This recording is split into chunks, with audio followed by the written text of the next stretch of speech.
Hello there. Anybody who knows me knows that I am a geek and a nerd. I say this as I have two lightsabres on my coffee table and one charging in my kitchen. Yeah, proudly so. Proudly so. The geek side is probably sci-fi and ridiculousness, but the nerd side is that I really do love to learn.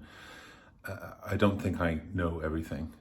It may come across that way sometimes, but I know I don't. And I really enjoy learning, even when it's bad. This is not me encouraging people to do bad CPD, because there shouldn't be. But I was in a session the other day for one of the regulatory bodies of psychology, and it was a free webinar. And so here I am after work, popping along to a couple of hours of free webinar, talking about generations. I'm always very skeptical about the work on generations. I have a phrase that I use around it that I like because of the alliteration, and that is simply that generalizations around generations are generally quite poor, and I think they are. When you think of younger people, millennials, Gen Zs, Gen Zennials, the kind of words we use around them as a group, thinking about how big that global group is, how diverse and absurdly, wildly different that global group is snowflakes, entitled, woke. There's tons of words and not really very complimentary. Even older people in the workplace now, we're starting to see words about them not moving on, not getting out of the way, that they are fixed and can't learn. And this is not to say that there aren't older people who refuse to learn, but it's not that they can't learn and adapt. We do ourselves such a disservice with this labeling. I understand the utility of it, and even when you look at some of the research that's done that's a bit more nuanced, you can see threads that develop across America.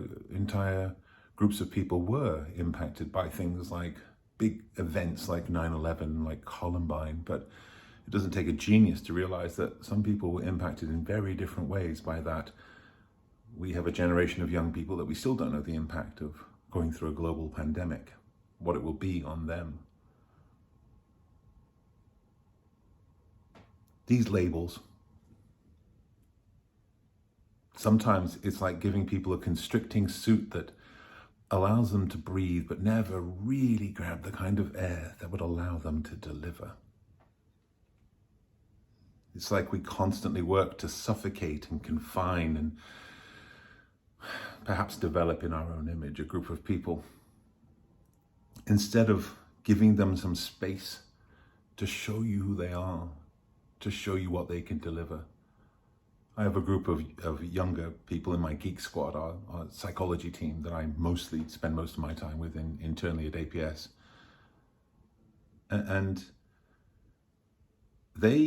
I shouldn't say this, but they surprised me.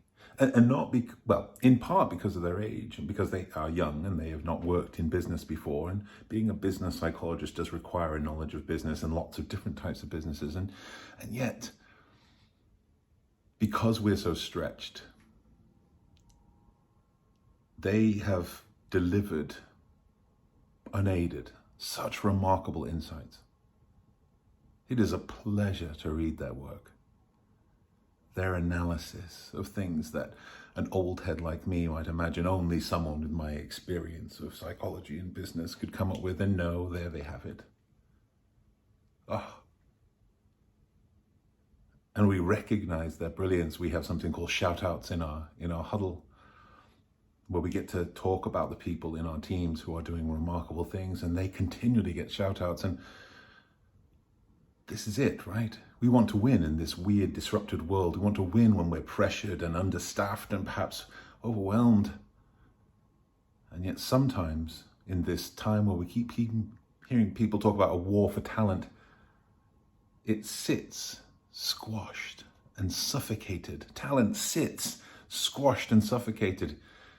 Unzip that constriction and let your people amaze you. This is not magic, but maybe don't bind people with expectations of an entire generation across the world, and see what an individual can really deliver.